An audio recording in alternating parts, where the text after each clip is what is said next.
welcome you to the international workshop, Employment Barriers and Opportunities for Persons with Disabilities in Russia and Abroad. So today's our workshop is a joint effort by a big number of people, big number of stakeholders. So before giving the floor to our moderator, Elena, I'd like to,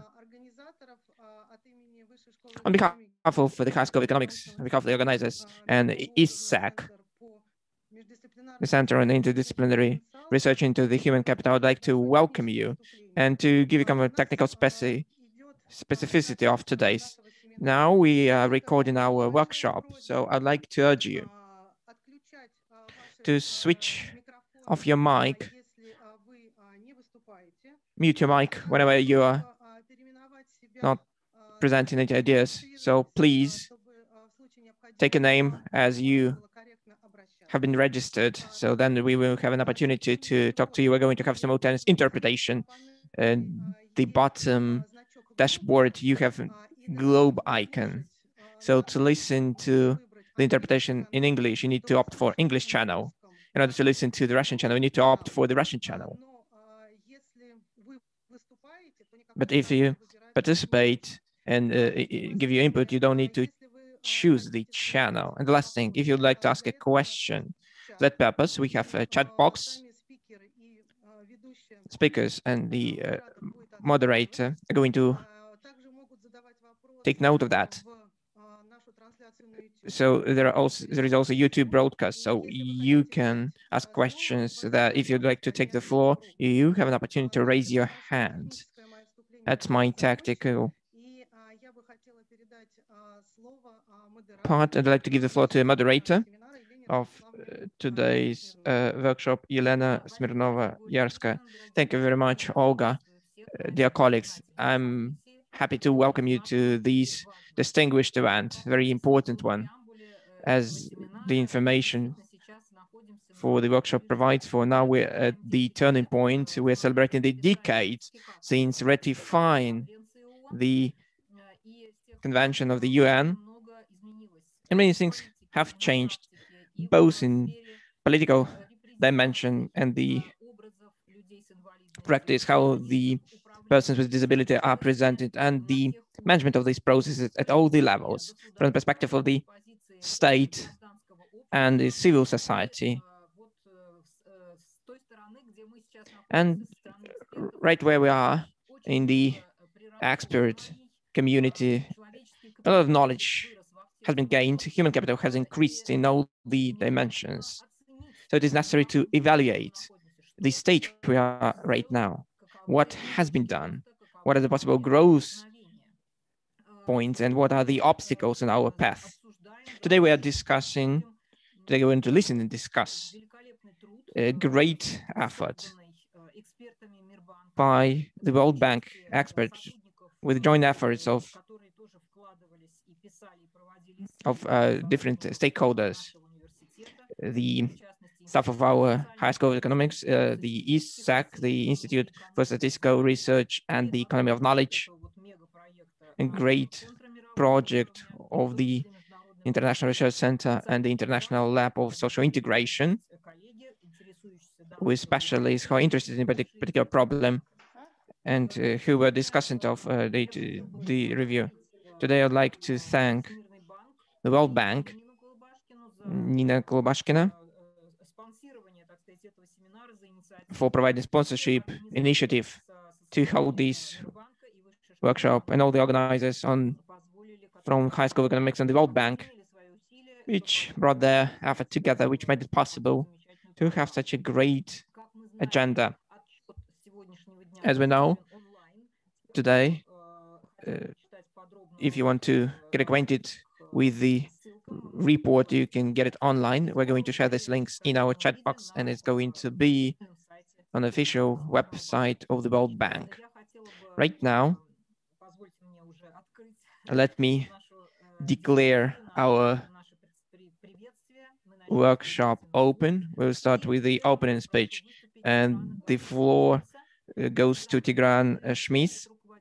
Tigran Schmies is the head of World Bank programs in human capital development. Tigran, over to you. Thank you very much, colleagues. I represent the World Bank.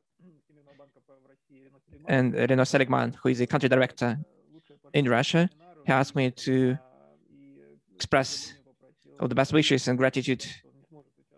He apologized for not taking part in the opening of this workshop, but we will continue our joint effort. I'm going to briefly take up a welcoming words. We've been cooperating with the Kharkov Economics when the center was founded, actually. To a particular extent, we believe that the foundation of such a center of human capital is a joint effort of ours. And in this respect, we have been cooperating with the Kharkov Economics in a very harmonized way. For the World Bank, inclusion issue, involvement for the civil society members is a very pivotal one. So it is supported by our policymakers. I'm going to elaborate on that. But getting back to the anniversary, tomorrow, the whole world is going to celebrate the International Day of Persons with Disabilities. It is the best time to hold this workshop and to present the report. In this particular context, I would like to thank the Hague School of Economics for the opportunity to present the report which we have prepared. We do support the work in the Russian Federation. It has been happening for a long time. The knowledge exchange platform, the work on dissemination and raising awareness on the necessity to integrate persons with disabilities. During our projects, we've been supporting in a sustainable way the issue of inclusion and involvement of persons with disabilities. Both the project of how to preserve the cultural heritage, the mobility facilitation, where we worked to support cities and city environment, urban environment particularly. It's interesting that the World Bank contributed to the interaction with the Russian Association of Persons with Disabilities. We are very happy to welcome the representative of this foundation from Russia. We're actually cooperating with the government of Russia, with the Ministry of Labor, which assisted us in conducting this research. Apart from that, the World Bank is very serious about supporting persons with disabilities, development of this agenda, with particular requirements. We do integrate this component in our projects. There has been 4 years since the first group to support such projects has been working. So the World Bank, within the framework of the procedures or safeguard procedures, looks at different components, the environmental protection, social protection. And in social protection part, we are working on the issues connected with the mandatory provisions of the projects implemented by the World Bank to protect the vulnerable groups and to facilitate and empower persons with disabilities to leverage their potential to the full extent. I'd like to wrap up my opening speech. Right now we're in a digital environment. So we're discussing digital environment a lot. Many people feel the lack of personal contact, but this particular digital format allows people with disabilities and some disorders to implement and realize themselves in those areas which faced restrictions in the past. We're going to continue our work. We'd like to thank our partners, and I do hope that we are going to have a very fruitful workshop, which will be followed by a very interesting discussion. Thank you very much for giving me the floor. Thank you, Tigran, for your opening word, or welcome word. So Dmitry Ligamina, the head of the Department for Social Protection and Labor of the Ministry of Labor of Russia, over to you. Dear colleagues, dear friends, good day. I'm very happy to welcome you to this particular workshop. The topic is very relevant. On the 29th of October, we looked at the employment agenda on the platform of the Federal Assembly. For Russia, this topic is very relevant since the colleagues are going to present the research conducted by the World Bank. We participated in this work, and I'm very thankful to the colleagues for the opportunity this year. In joint effort, we've conducted this research. Currently, the rate of employment among persons with disabilities is still low. We see the possible growth points, international experience, the expertise provided in this report has allowed us to outline particular trajectories which we're going to implement jointly. In this year, we have adopted some amendments to the law on the employment. So we have amended the way how to implement different mechanisms. Right now, the government is working on the procedure of this law enforcement, which will specify the quotas implementation mechanism. This year, we are going to create a single digital platform in employment area, which will encompass all the benefits from digital and remote modes of work, and we will allow us to leverage the situation to forecast, to analyze the labor market, to give recommendations to the youngsters within our programs and tools. We will be developing a mandatory basis to involve persons with disabilities in our active life. Our program is accessible environment, has specific steps aimed at higher access to education, secondary education, higher education, and the different opportunities for employment in the future. I'm very happy to take part in such workshop. So I wish you very successful and fruitful work during the workshop, and we'll be happy to take part in this discussion. Dear colleagues from the World Bank, thank you very much for the opportunity to take part in this great project. Thank you, Dmitry. Undoubtedly, there are different actors, experts from all the areas, the sectors of expertise, that's how I would put it in Russian, that contributed a lot to the development. Now, Ms. Ovcharova, the prorector of our institute, the director of the Institute of Social Policy. Lilia, over to you. Thank you very much. Good day. Right now, I have the logo of Dmitry Vitalyevich, since he shared an opportunity to speak from his office. Right now, I'm in the government of Russia, in the Ministry of Labor. It's a great privilege for me to welcome you to our workshop dedicated to the problems connected with the employment of persons with disabilities in Russia and abroad. As a scholar, I have a kind of scientific context specifying my activity. First of all, I'd like to mention the following. We know that the share of the persons with disabilities in the population structure is growing. It's not only the share of those under working age, but those of working age. This is a big challenge we're going to face in the years to come.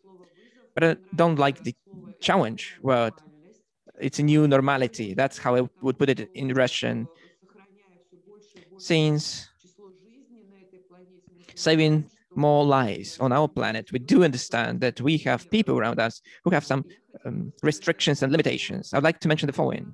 On the one hand, the current situation is a set of new opportunities for people with limitations and restrictions. We see how the network technologies are developing. We see how the medical technologies are developing. We see how the digital environment has eliminated many restrictions and limitations for people with particular disabilities in terms of communication, in terms of exclusion, in terms of the access to the labor market. We know that in separate cases, the people with particular disabilities, people who have greater competences and skills when we're talking about the remote work compared with just people without disabilities. We know that on the other hand, we face COVID pandemic and the economic recession, which triggered higher competition in the labor market, and technological changes were killing jobs. The COVID-19 pandemic, which slowed down the economy in cities, in rural areas, in many countries. COVID-19 creates a lot of challenges for persons with disabilities. I'd like to mention that for our Center of Interdisciplinary Research and Human Capital, the topic of empowerment for persons with disabilities is one of the top priorities. Today, many speakers from our university are going to take part in the workshop. Ms. Jarska Smirnova, who is a moderator in today's workshop. This is Christian Fröhlich, who is going to participate in today's workshop. This is Victoria Antonova, and not the best experts of our university, but the best experts in Russia. On today's topic is concerned. And I think that our discussion today will be fruitful because we're going to talk about empowerment of people with disabilities. This topic will remain high on the agenda at least until 2025. And I guess that our results will be of interest to both Russian and international experts. Once again, sincere gratitude to the World Bank for its initiative and to all partners and sponsors of today's webinar. Thank you very much, Madam Ovcharova, for your kind words. These are very substantial words. Your arguments cannot be beaten. We were able to organize this project. We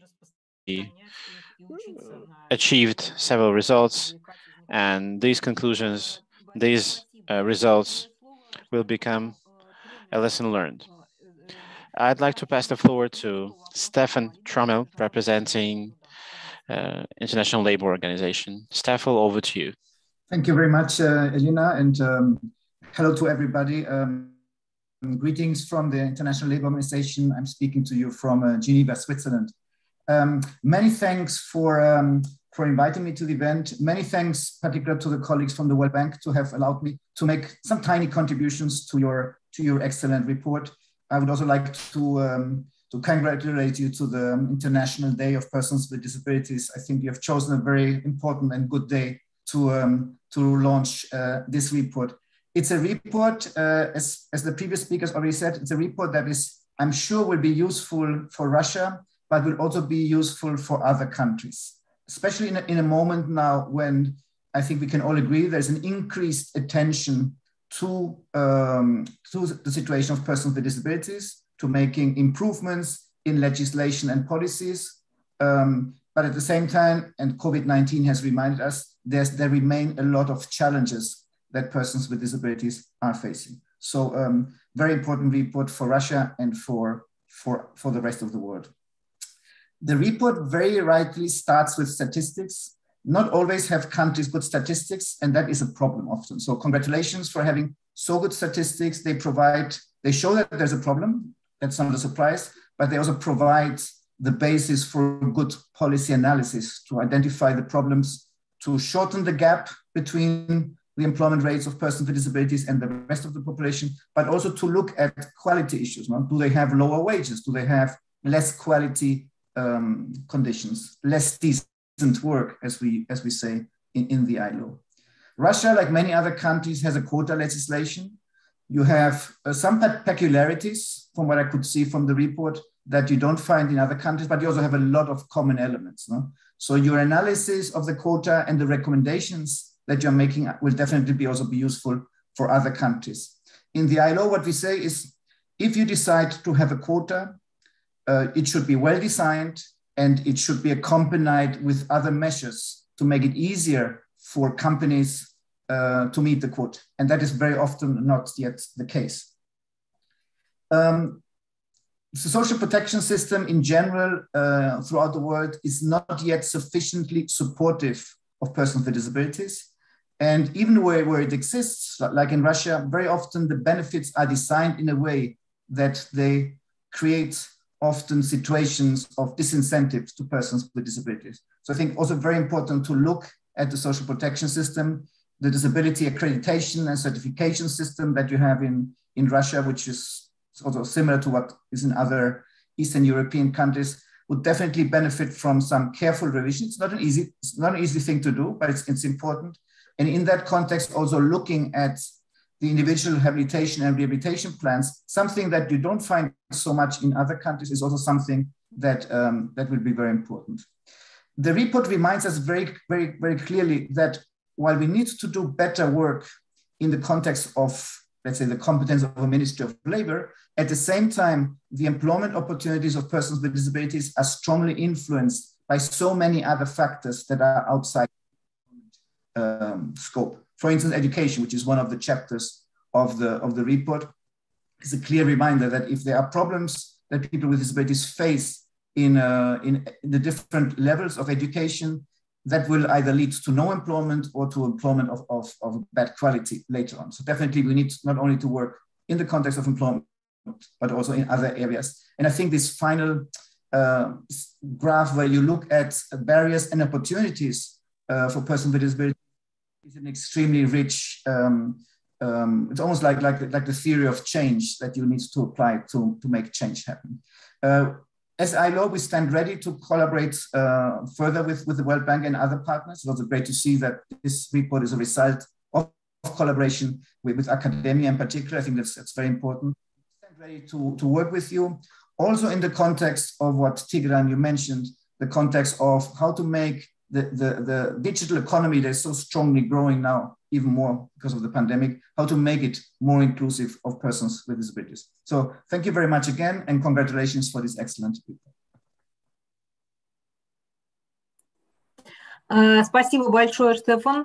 Thank you very much, Stefan, indeed, for your kind welcoming words and for short comments related to the international importance, if I may, of this report. Thank you for highlighting several milestones of this document. And I'd like to give the floor to Mikhail Terentiev, President of Russian People with Disabilities Society and Deputy President of the Committee of the State Duma on Labor, Social Policy and Veterans Affairs. Good afternoon, everyone. So good to see some familiar faces. And I'm grateful to the World Bank for giving us this opportunity to closely cooperate between each other along different axes. And the labor topic that we are discussing today is one of the highest priorities. And I'm also thankful to local and regional organizations that operate under the auspices of the Russian People with Disability Association. We have now 80 plus participants. It's a good representation. And we are very much looking forward to hearing the results of the analysis that has been carried by the HSE for us to better understand where we are and where we are going to. And as Dmitry Ligamina said, Russia is improving its legislation in terms of job creation and labor guarantees for people with disabilities. And as an idea for the future discussion, for us, it's very interesting to know some answers on some question, because Russian government pays great attention to quota issues, to mentoring programs for people with disabilities. We amended the legislation on education as well to make it more inclusive, and the principle of inclusion became the core principle of our educational system. The government supports different NGOs that work with people with disabilities in order to find jobs for them at the free labor market. And our organization is the largest employer for people with disabilities. Yesterday, I participated in a workshop, and one organization asked me the following: everything's great, but you know, people with disabilities tend not to want to work. And we need to find the answer to the following question: what do we do in order to incentivize a person living with disabilities to go and work? Do we have enough economic leverage in order to motivate this person to go and work? Because when we talk about labor, the biggest motivator is money as remuneration.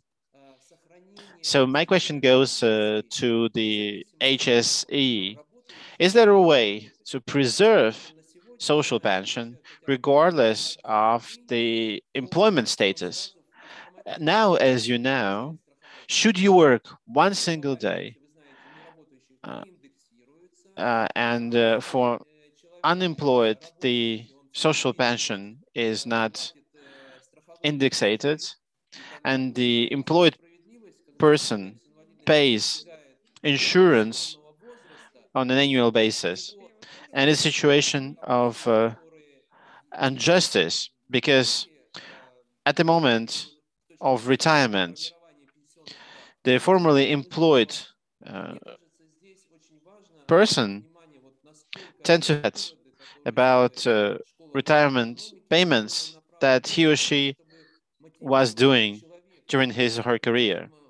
So it's also an important thing to know the initiative of the Ministry of Economy to motivate people with disabilities to work. But our main goal is to touch employers and companies that can bring people with disabilities into active labor life.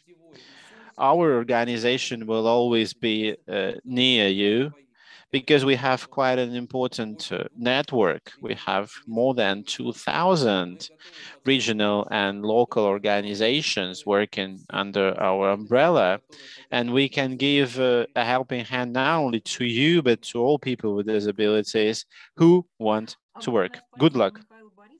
Thank you very much, Mr. Terentiev. You indeed touched upon very sensitive strings. We discussed a lot inclusive education and the principle of continuity of inclusion. And inclusive education is a topic high on the agenda. And these questions are reflected in our debate as well. But they merit to be discussed separately on a separate occasion, uh, although they will be touched upon today as well. Why we have this gap between retirement funds, salary, and motivation to work. And of course,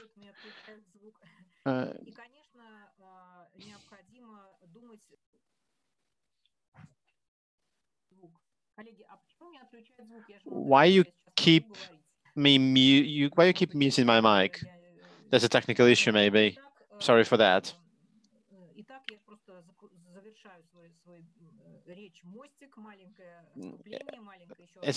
I'm wrapping up my bridge introduction to lay this bridge between introductory remarks and the content of today's webinar. So the topic will be discussed on different layers: policy layer, value layer, and it's important to talk about values as well. So we may discuss values today or at other events that we will hold, because the attitude of the public towards inclusion and towards people living with disabilities is a crucial thing. And polls show that this aspect is of high relevance. So thank you once again, Mr. Terentiev. So the time has come to set the stage for Nina Kolibashkina, world band specialist on social development. She recently presented on our inclusion in labor session at one of our conferences. And without further ado, it is my pleasure to give the floor to Nina Kolibashkina. And we will start discussing this report, which can be a good baseline for all the countries to study their social issues.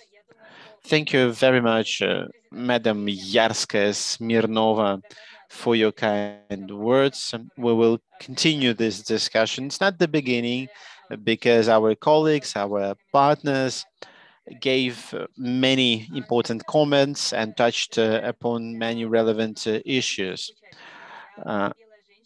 I'm a white-skinned lady. I have brown hairs. I wear red jacket, and I'm sitting in the White Office. This is my introduction for sightless people. I have limited time, and I will not be able to voice out every single piece of information presented in my PPT desk. And as Yelena said, this report has been published yesterday on the World Bank site. It is 100% accessible. The readers have alternative descriptions of every piece of information that we have in written. And we plan to send out this PPT deck to everyone.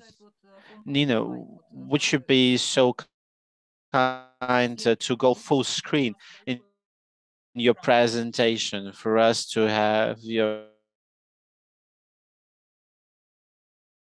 presentation that is called from the current slide? It will help us to do so.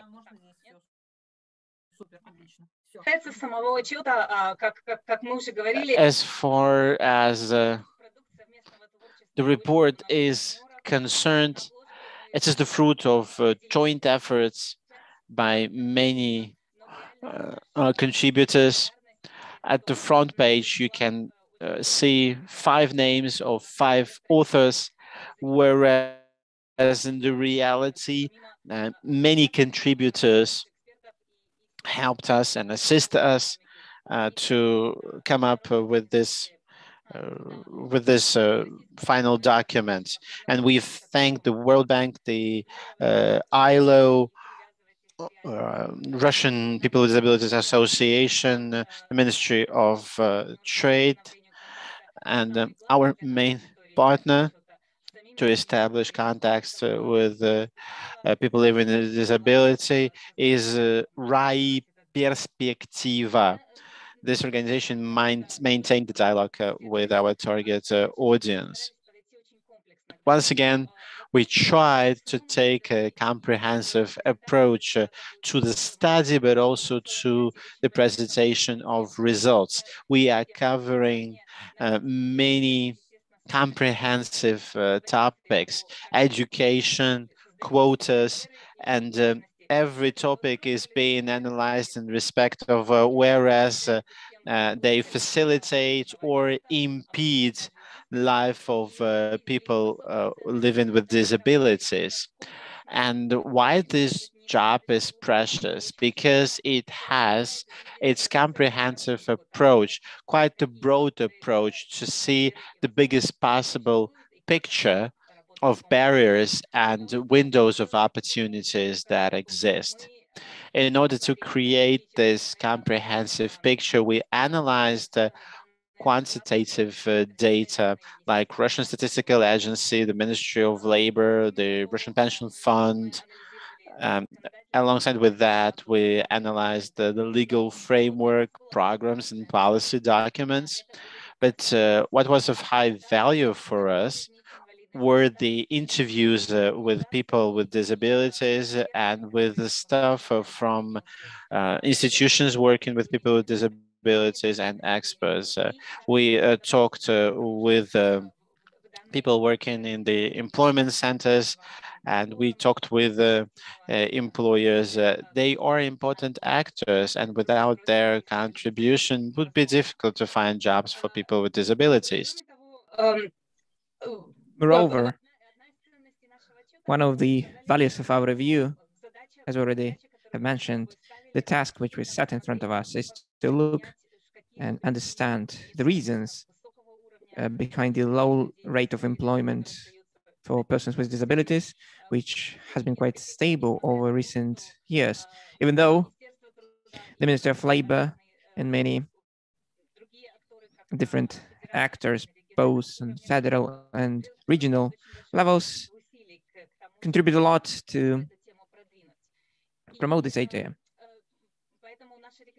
Therefore, recommendations and findings on the one hand is aimed at the policymakers. So our task was to outline the recommendations of what can be done, how the current measures can be facilitated. Our recommendations based on the principles of the CRPD, this is the UN Convention, and some international best practices, which we singled out, and we tried to look for the best practices which might be useful for the Russian context. As our colleagues have already mentioned in previous presentations, so the review is going to be useful not only for the Russian context, but for international ones. In Russia, a lot is being done. Comprehensive policy is being implemented. One of the tasks that we set in front of us is to describe, to put in documents. So for the neighboring countries and foreign states to be able to get acquainted with the experience and to learn lessons.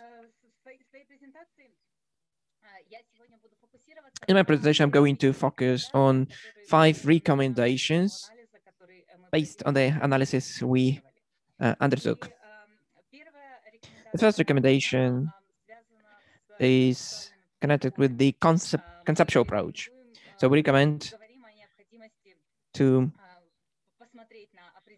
look at the definition and methodology which is used to define disability and how to measure people, the number of people with disabilities and the share of people involved in the labor market. The first topic, which we believe to be very important, is the necessity of further action. even though Elena at the very beginning mentioned that over the last years, we have seen the real progress both in the society, in the state policy, and over the decades since the UN Convention was ratified, a lot has been done to fine-tune the law in line with the convention. But the terms and the disability, persons with disability, how it is used, and how they regard this particular definition is a kind of offending word. It means that the medical approach, the approach which puts a person with disabilities as a kind of victim of problems connected with the house, it is still prevails. Not maybe directly, but how the policy measures are built. And here, we believe it is in order to highlight the approach, which is promoted based on the convention principles and based on the definition of International Labor of Organization. This is a biopsychosocial model of disability, which sees the disability about the health state, some health condition, disorder, or disease, and those barriers in the environment the person faces while interacting with the environment. In our quality on-site fieldwork, interviews and focus groups with the people, we got the proof of this hypothesis that the problems connected with the health is one of the barriers. And very often it is not the major barrier, which is an obstacle to them getting on the labor market. From a personal perspective, this particular map, which we worked out based on our high quality field work, is the major result we have achieved. We looked at different points during our focus group interviews. We defined a number of obstacles, medical, connected with the health issues, but the personal factors, physical, social, access to education, and the vacancy nature itself, the workplace itself.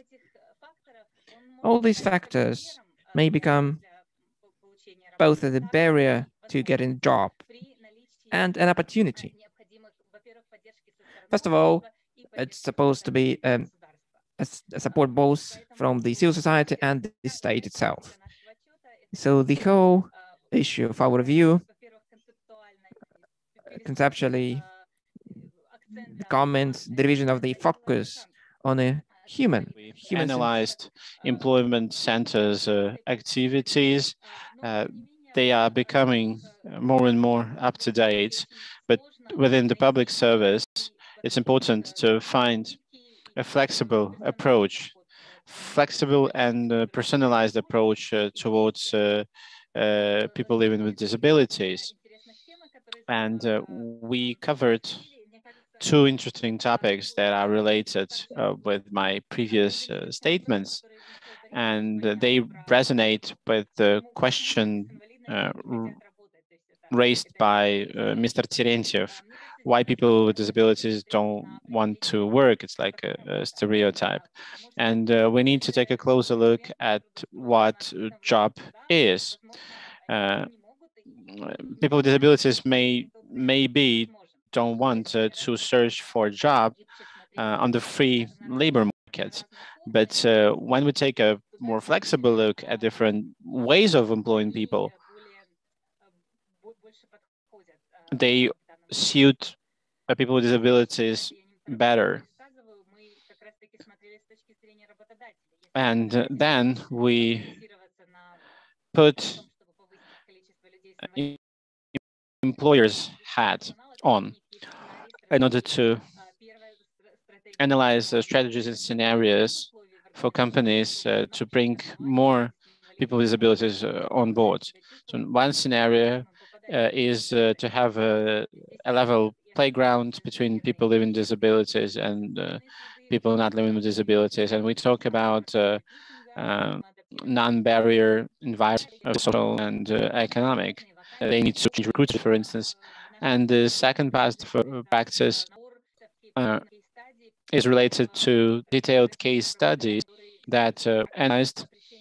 We studied Russian companies that utilize positive practice to bring on board people living with disabilities. One interesting case is Yandex taxi service. It's developed a special software for hearing impaired drivers to communicate with passengers.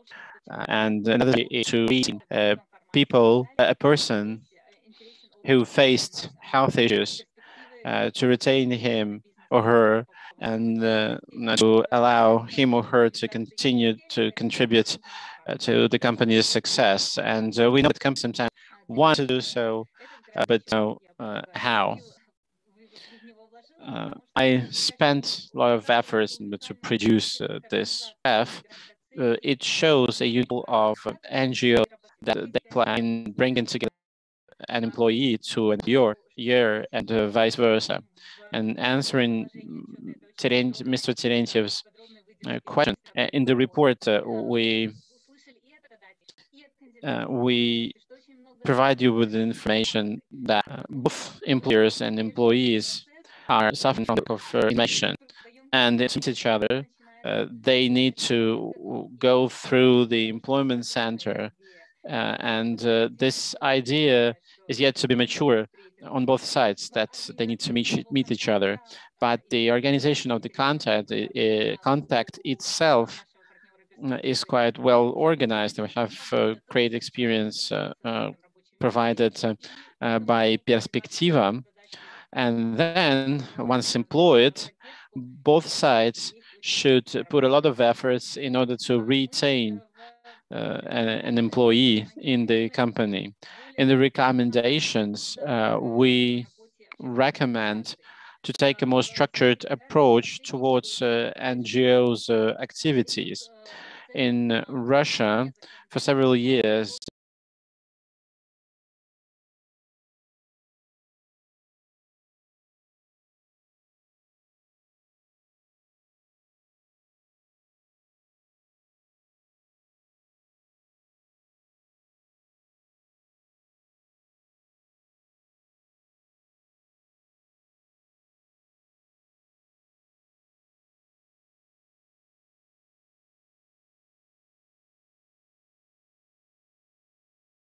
a special emphasis has been put into strengthening of legislation related to labor, first and foremost, but talking specifically about people living with disabilities, these organizations don't have a guaranteed amount of relevant financing. I will quickly jump over to the next block.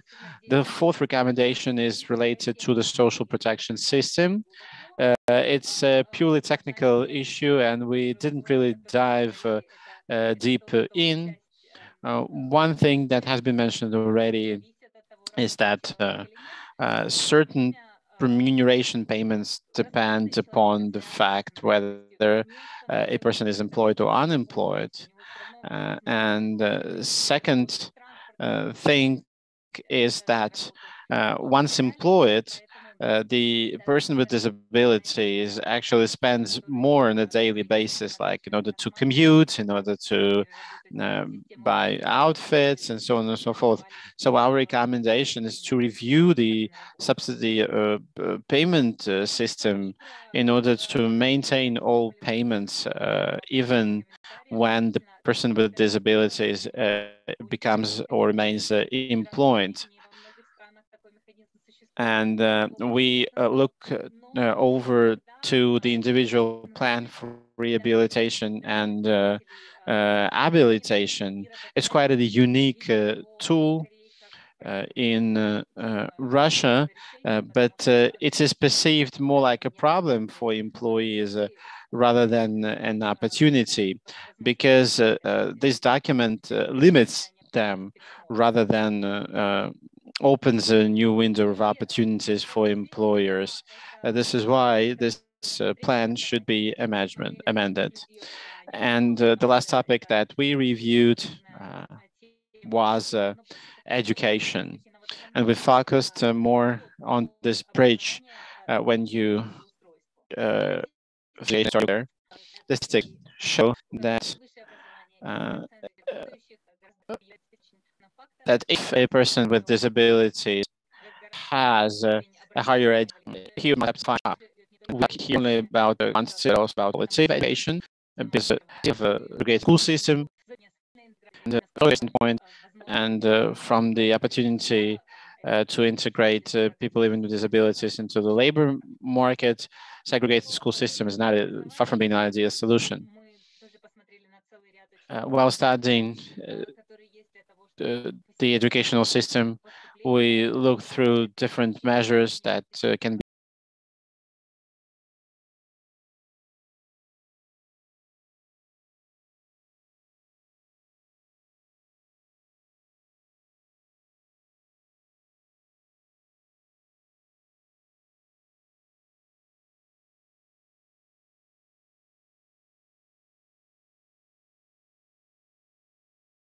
be applied in order to facilitate the enrollment in the university and to facilitate the educational process while in the university. And there are some good practices that should be further developed. And our recommendations are related to the fact that in-depth studies, specifically field studies, should be carried out in order to better understand how old and recent measures work, how to make them more specific to people living with disabilities. These are opportunities of future work. I can speak for hours presenting you different findings from my report. Thank you very much, Nina.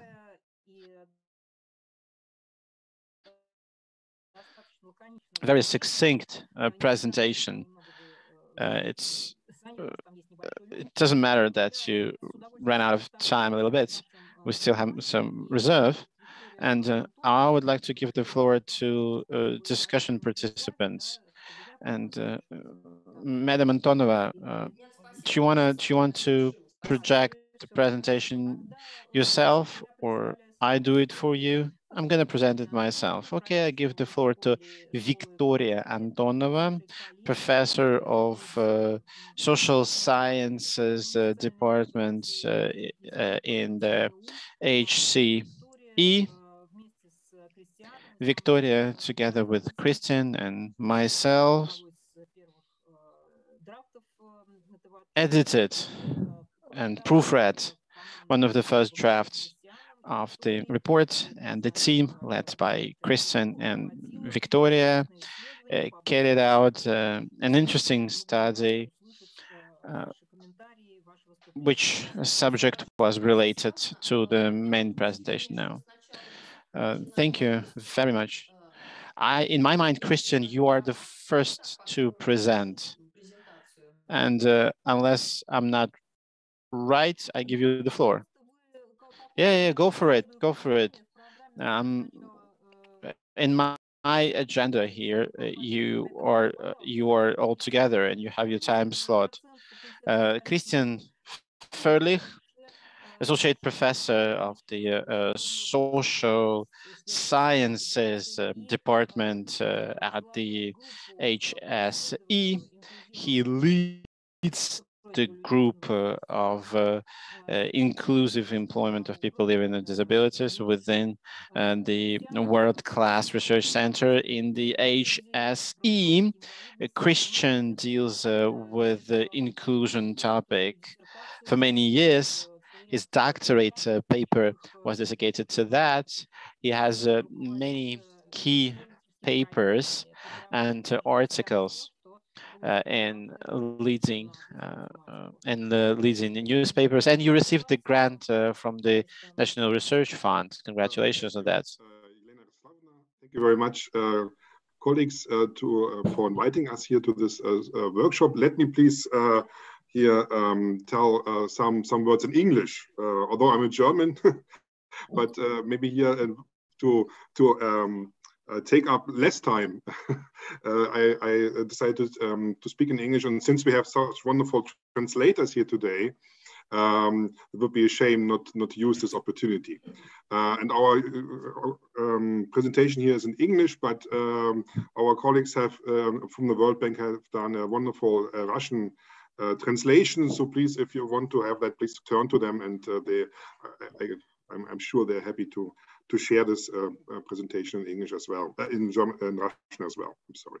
So what we do now is to share some of our comments on the World Bank report. We were much honored to have been invited to read it before it was published, and to make comments from our side, from our perspective, it's an academic perspective, of course, but nonetheless.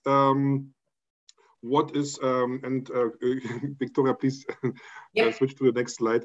Of course, first of all, we were full of praise about this report. Also especially from the academic standpoint, because that use of thorough mixed method approach is wonderful to see. Is very thoroughly integrated and implemented in this research in this project.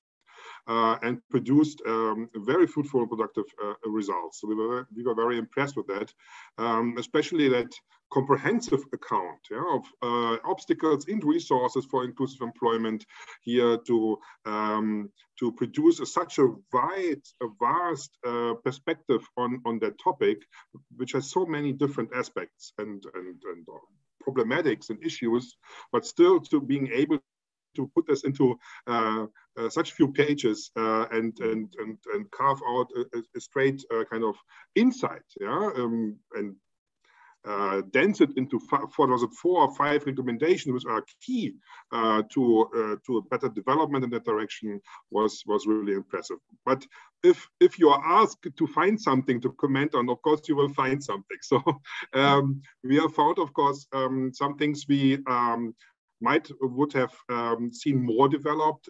We have, of course, had thoughts and inspirations of what should be done in the future, and this is what we want to share here in the first part of our little presentation. And then in the following, Victoria and me, we want also to share some information about our past research projects, which have been done in the last 1 or 2 years. So. To add to that problematic of employment of people with disabilities.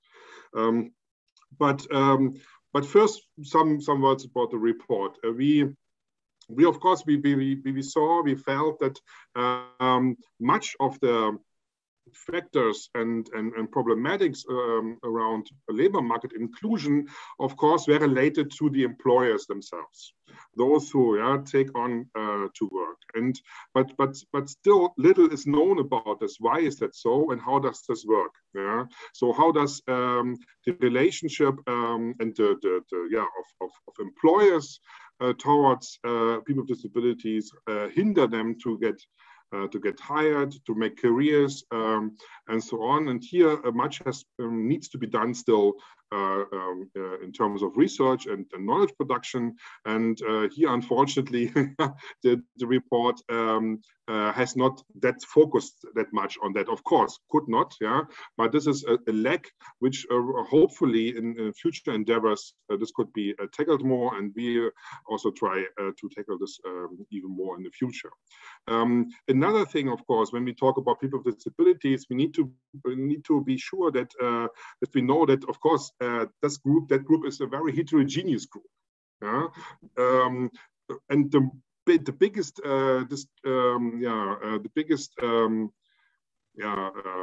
separating, distinguishing factor is, of course, the form, the type of disability, and especially the differentiation between physical and mental or developmental disabilities is here crucial when we talk about employment. And here, especially when it comes to the later group, to the second group here, we know little. And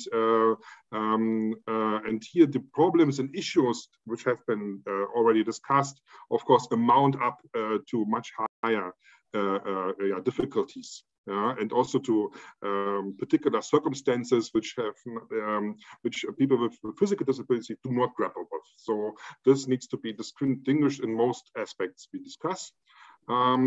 But speaking on the one hand of very particularities of the group we're looking at, on the other hand, many problems people with disabilities when it comes to employment and leading a fulfilled and decent life are problems which are general in societies. Yeah, we know this from research in general, but also here in Russia, many problems and issues with access to resources, access to supplies for building your educational and professional career are general societal problems, which many people also without disabilities grapple with in Russia. So this has to be also considered, and maybe might build a bridge to general politics and not just particular politics in relation to people with disabilities.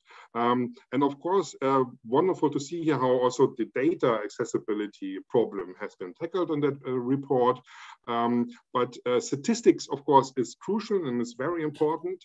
But we, from an academic standpoint, I would say, hey, yes, but please do not forget the qualitative data as well. Yeah, here we know very little about understandings, interpretations of people with disabilities in their workplace environments, in their processes of finding employment, in their transformation phases from education into the labor markets and so on. Here, there's much to learn in order to make policies better. Yeah, so here we also would appeal to collecting more data, which is more qualitative and not so statistical. And maybe this is my last point here, and this has been in the second version of that, in that last version of the report has been wonderfully emphasized, the role of NGOs, of course. But still, I would say, in general, the non-governmental and independent interest representation of people with disabilities has to be strengthened, not just in the as a technical instrument in searching for and helping, supporting the search for employment, but in general in presenting the interest in all areas of life for people with disabilities, which then also would strengthen their access to policy making, decision making, and so on. Yeah, so this is just from my side first, the main thoughts I had when reading this wonderful report. Thank you very much, and I would give over to Victoria. Спасибо большое, Кристиан. Дорогие коллеги, я Christian, thanks a lot, dear colleagues. I would continue with the comments on the review. I'd like to mention that the more comprehensive systematic document you have at hand for comments, the more inspiration and aspiration you have to make this comment to demonstrate how it can be expanded, how it can be improved. And that's what I'm going to do right now. It cannot be done better. At least it's difficult, but the time doesn't stand still. And we are going to see new documents on this issue. I'd like to mention then, when we were invited, I'd like to thank the World Bank for that to participate in commenting this particular great review. At the same time, we conducted our own sociological research and survey, which I'm going to talk about a little bit later, on inclusive employment. I'd like to mention that my comments reflect how findings from our individual sociological survey overlap with what I read in the review of the World Bank. First of all, I'd like to mention that in terms of discrimination attitude in the society, I'd like to emphasize that situation is changing. It is not frozen. We can see some cases when big corporations start shifting this state of affairs, when the society looks at persons with disabilities at a different angle. These big big row of business. I go to retail companies, big companies, which employ to frontline positions with disabilities. That might be people at the cashier register. If we see such people with disabilities, it influences how they are comprehended and perceived by the consumers. It's kind of incremental contribution of the business to visibility of these people, to change their attitude, but we shouldn't underestimate this contribution on the part of the business. So from the perspective of changing situation, intolerance towards persons with disabilities, the business as well is transforming the situation. And that should be taken into account. If we're talking about the pandemic, which on the one hand increased the role of digitalization, different digital technologies, we can say that the pandemic deteriorated the situation for people with limited abilities working in different retail companies at the cashier register. And we all wear masks, and the person who read lips cannot just understand the person. So some of them were displaced according to interviews in different retail chains. So the situation deteriorated for this part of people. So the big companies have something to do with changing the situation connected with the intolerance towards persons with disabilities in the society. The second comment of mine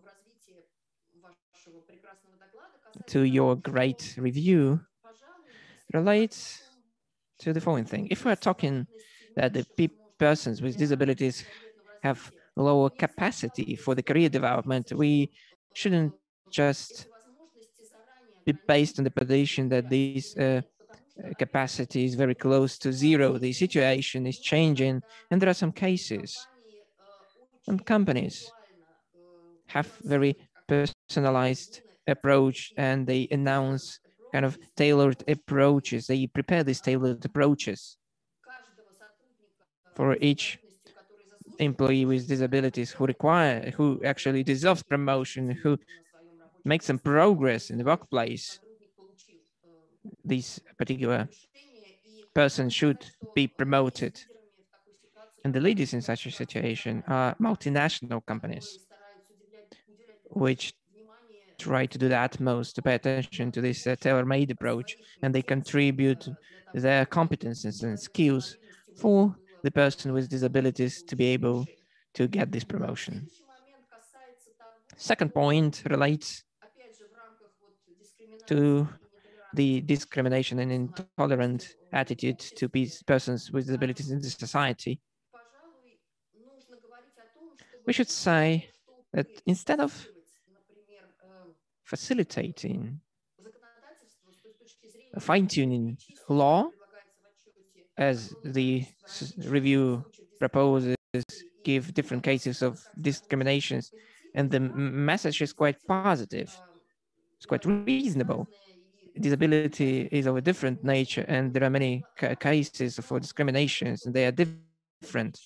But instead of giving the list of these discrimination cases, my proposal would be to attract the expert community, to apply to HR, to lawyers from the businesses, and to those vulnerable persons with disabilities who suffered, to organize these task forces, which should be mobile, which should respond to these ad hoc situations. And in this way, on the one hand, they need to develop their competencies and skills in the academic community, and to demonstrate those successful stories, the best cases connected with the discrimination issues. We need to promote and disseminate this information to demonstrate how successful it can be, how useful it can be for the development of the business, including, and to develop legal framework. We don't have a precedented law, but these cases are very important to look at in in case of other issues. Another part which I'd like to comment in the review, you can see it on the slide. I would say that when we're talking about our state willingness to take care of persons with disabilities, offering a huge number of limitations for workplaces which they cannot take due to some peculiarities with the development and the health issues. We need to follow this reasonable, balanced approach. There are some cases when these serious limitations and constraints do not allow the flexible approach to a particular person, to have a tailor-made approach to a person with disability. There were some cases when a person with who had problems with hearing couldn't be accepted as bread specialist since it required a lot of time on food, and it was related as a huge burden which cannot be put on the shoulders of a person with disability. It's always, we wanted to have the best solution, but it didn't turn out to be like that. So we need to revise this law to provide for a more flexible approach when based on a particular case. This law should assist in finding a job, but not putting extra constraints and limitations. Finally, the comment concerning the modernization of our life and the system of employment support to people with disabilities from a user-centric perspective. As we know, there are digital platforms which you can see on the website. This is VK, Work, and Everland platforms, which are to assist finding jobs for persons with disabilities first and foremost. But there is not much information about these platforms, and we don't know whether persons with disabilities feel comfortable using these platforms. There are different issues which have been raised by our speakers, and Christian has mentioned that if a person with disability doesn't have access to computer, so he or she cannot make use of these platforms. On the other hand, if she has a computer but faces some difficulties and they don't have eye tracker technologies, it won't be possible for this person to make use of this platform if there is no caretaker close to the person to find a job with the help of the platforms. As the presence of these platforms doesn't facilitate search for a job. Apart from that, I'd like to mention that it would be great to analyze the contribution of these platforms to the employment of people with disabilities. Everland has been working for 4 years. They have a great website of a perfect quality. See how they tell us about the success stories in colorful manner. But over these 4 years, there hasn't been any study of how those people using this Everland are still employed where they face some difficulties, how the difficulties were mitigated, how employers assisted them in this in their work, what obstacles they face on a daily basis in their working place, how they feel, how their life has changed thanks to a job which they got on this Everland platform, for instance. So my comment would be the following. These platforms should be welcomed. We should welcome a bigger number of them, but we shouldn't forget about the control and oversight, about monitoring how these platforms really help. Maybe these platforms themselves need particular support of the state. That's all on my part about the recommendation on the review. I'd like to give the black to Christian.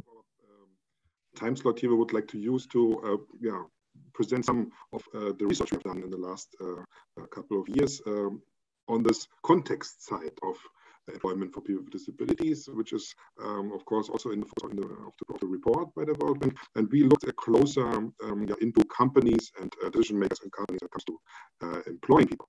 And one of the projects we have done is looking at the social responsibility of business in Russia. And this comes from a general international trend in the last at least 10 years, in understanding an international global understanding that companies' business is socially and should be socially responsible. It should be responsible for the well-being of not just their employed, but also for the social environment where they are situated, where they are active. This is then named Global Corporate Social Responsibility, and there are quite influential normative bodies who are norms and values of that global social responsibility, such as the Reporting Initiative, UN Global Compact, and of course the UN Sustainable Development Goals. They all include also aspects of how to act and how to be socially responsible in relation to disability within the company and outside in the social environment of the company. And we have looked into Russian companies and businesses, asking ourselves, how is this playing out in Russia? Does Russian business adhere to those international principles of global social responsibility? How do they address the issue of workers, employees with disabilities, and with people with disabilities living in the social environment of this business. And we have selected 28 big companies in Russia who are considered the leaders of corporate social responsibility in Russia. They are in all the rankings of corporate responsibility at the top during the last years, and so there we would expect, and we have expected engagement with the topic of disability within the companies and outside the social environment. So therefore, we had an analytical framework looking at that, at interaction with the people with disabilities, social policy measures, enhancement of careers, enhancement of workplace comfort, and so on. And also, we look at their external activities, social political engagement in the social environment. And here we the databases where reports, non-financial reports of those business companies, where they present to the public how socially responsible they were with regard to people with disabilities. Of course, not just only with regard to people with disabilities, but among them as well. And please go to the next slide. And this is basically our just the slide before, please. Just to show you very shortly here our results. We have tried to categorize those companies. We are looking at how they relate to people with disabilities within their company and outside in the social environment. And you see here, we could say types of approaches towards people with disabilities, which are conveyed in those reports on corporate social responsibilities by businesses. And you see here, we have tried to come up with some descriptions how you could address those types of companies.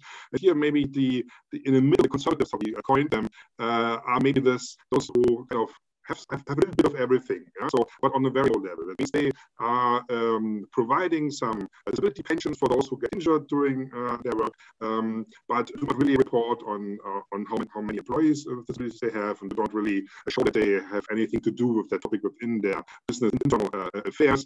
But they would sponsor philanthropist activities, charity activities outside, in the social environment, for example, in the city they are situated. But not anymore. So that's the average. And this, of course, the category is the biggest one. Here we have the most companies, but then we have maybe on the negative pole, the so-called neglectors, where we couldn't find anything about employees with disabilities, also not what happens when there are injuries at the workplace and so on. And those companies wouldn't also care about any charity activities outside in the wider social environment. So they are actually neglecting the topic in their public representation of activities, the non-financial activities. And the other side, the other pole would be the balance integrators. It's a very difficult title, but what I mean here is that those companies are kind of the most innovative ones. These are mostly tech companies, IT companies, which are often also directed towards the customers with disabilities, so maybe banks and might be also internet companies and so on, which address the topic strongly. They have programs for making workplaces better and more inclusive, but they also would engage into inclusive activities outside their companies in their society in terms of making museums or other public spaces more inclusive and more accessible. So this is just yet in a matter of time now, very shortly, and a glimpse at how we try to address the context side, employment with disabilities. That here indeed there's a huge variety actually of approaches of companies towards the topic, and this has to be, of course, also has to be considered when designing policies and when also developing instruments, for example, in NGOs, how to help people with disabilities to approach those different types of companies when it comes to that issue. Thank you very much. Now I give over to another project we have done. Спасибо, Кристиан. Я надеюсь, все получится. Thank you. Christian, I'll be able to switch slides. My mouse ran out of juice, but I'll manage to do so. We're going to give you only a glimpse of the content, but we recently published an article dedicated to this study. The link has been dropped in the chat box already. That's amazing. Everyone's welcome to read the article, ask questions, and so on and so forth. So basically, we conducted a study bringing on board 30 HR department heads or HR managers from Russian and international companies operating in Russia. We ran through the entire scale, small, medium, big sectors were studied: IT, retail, FMCG, oil and gas, consulting, construction, pharma, multifunctional groups of companies, and some other sectors. And we asked the heads of HR departments about their attitude towards inclusive employment, and to what extent this attitude could be potentially changed, and from the academic standpoint translated into managerial solutions, solutions that would potentially facilitate the employment of new employees with disabilities, create conditions for them to work. For sure, first and foremost, we looked at positive consequences that are given by inclusive employment to companies. We studied the barriers and impediments as well. And I want to focus on growth opportunities and the possibility to change the situation about inclusive employment, together with some state initiatives and alongside with NGOs activities. One of the positive effects that we've seen is the following. This inclusive employment opens the gates towards making the inclusion as part of our lives. When HR director supports inclusive values, these values are transferred to the entire company and become inherent to the company. And by doing so, the company creates rules and policies necessary to implement inclusivity in the company and prepare colleagues and employees to the fact that persons living with disabilities will be on their staff. Another important thing to highlight is that the attitudes positive attitude towards inclusive employment changes the lives of HR directors. It contributes to the destigmatization of people living with disabilities. For instance, we understand that when HR directors and HR managers start to implement inclusive values, they start acting as advocates of the empowerment, and they really create this environment and the corporate culture that help colleagues living with disabilities to feel safe, to feel secured, which is also important. So these advantages that are felt by employees living with disabilities are yet another incentive that helps to attract people with disabilities in companies, alongside with financial incentive that has been already mentioned. As a person living with disabilities, if you feel that you are welcomed, if you feel that you can build a career, if you can look forward to having your promotion, this motivation is at least as important as the financial one. And Victoria, thank you very much. If you could wrapping up, that would be amazing. Okay. Sorry. I was wrapping up, immediately closing my presentation. No, that's the way I wanted to wrap up my my speech. Yeah, cool. This aspect is related to the fact that having people with disabilities in company changes the organization, the structure of the company, and the operational flows within the companies. Because when you need to operate with people with autism case, you need to be very systematic when giving them job missions. because any deviation from initially established scheme of cooperation with people with the autism spectrum worries considerably these employees, which means that the entire stuff becomes more disciplinary oriented, and it contributes to the bottom line. And there are cases of this kind, and we know about it from our interviews.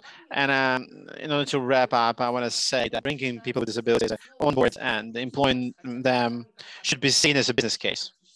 And the companies tend to say that they stop seeing employment of people with disabilities as an image, a feature, as a purely volunteering.